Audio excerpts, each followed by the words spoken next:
I am convinced that most polarization is caused by fear. Fear of losing what you've got, fear of being hurt by something, fear of being found out. Fear is a very poor, we behave badly when we're afraid. I don't know anybody who behaves well when they're afraid. Wherever we can lower the fear factor, we improve the behavior. That comes straight out of Christian scripture. Don't be afraid. Fear not. The only way I can think to address the issues that draw us far apart is not to address the issues at all. Because the issue isn't the issue. It's the fear that's behind the issue.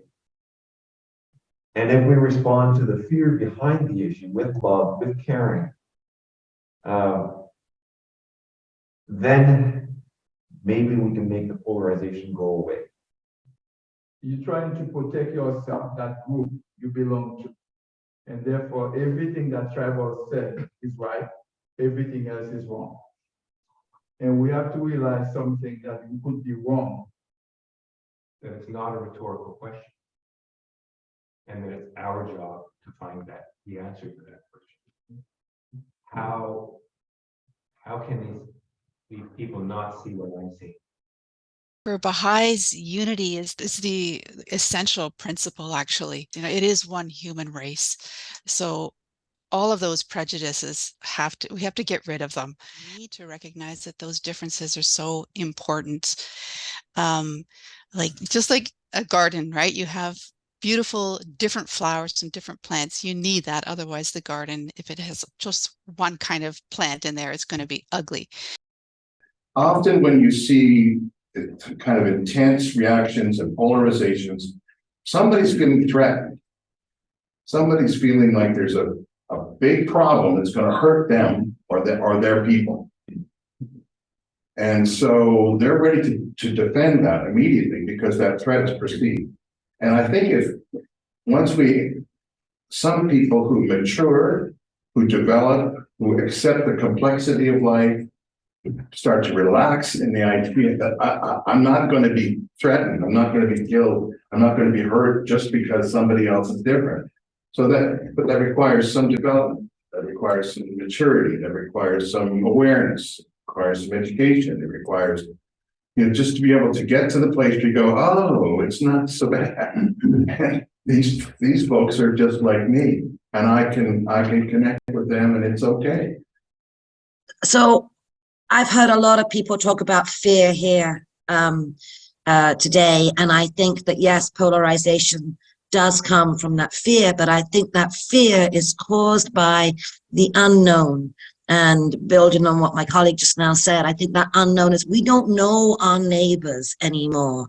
And so we don't understand our neighbors who may be of a different faith tradition from us.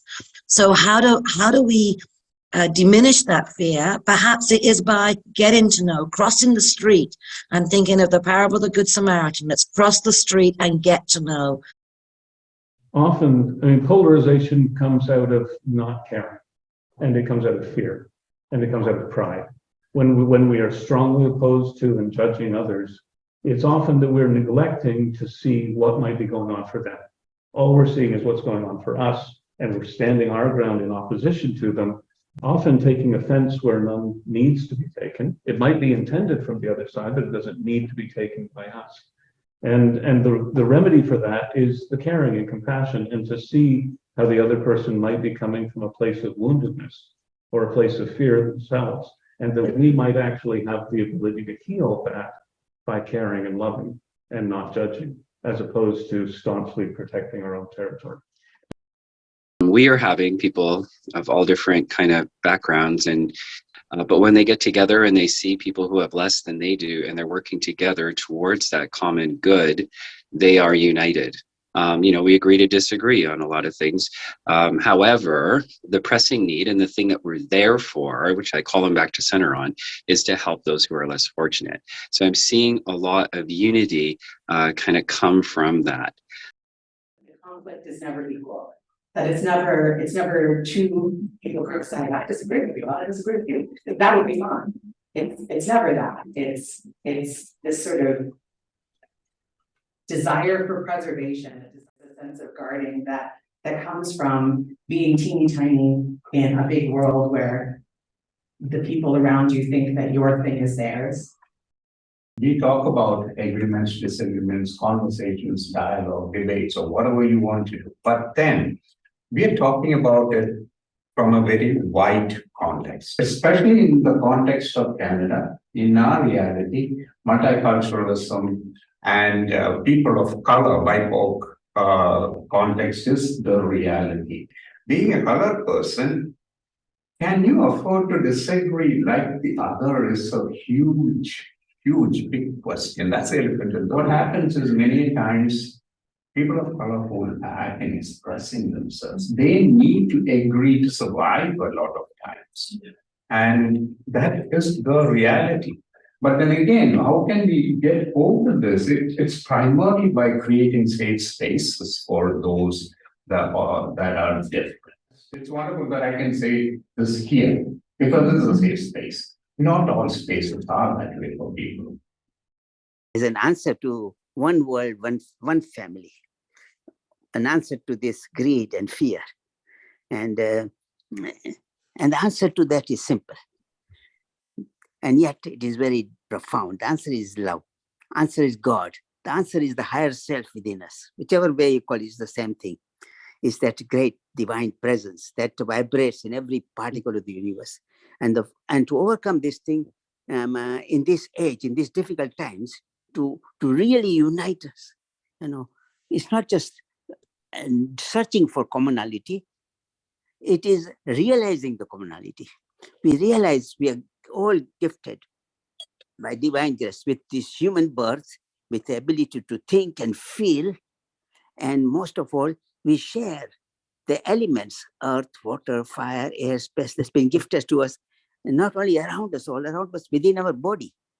These are the forces of divine forces at work within us all, every single one of us. And we are all searching for the same thing, every single human being, happiness, to survive and to know. There's another name for the divine force, Ultimately, we are all going to reach him. The only problem is that we've been looking for it outside, not realizing the divine presence within and around us constantly. I think that is, as we explore, we find we go beyond the narrow concepts of culture, religion, language, and everything to transcend into a divine life kind of thing. I think that is the solution, and that's what the world is telling us just now.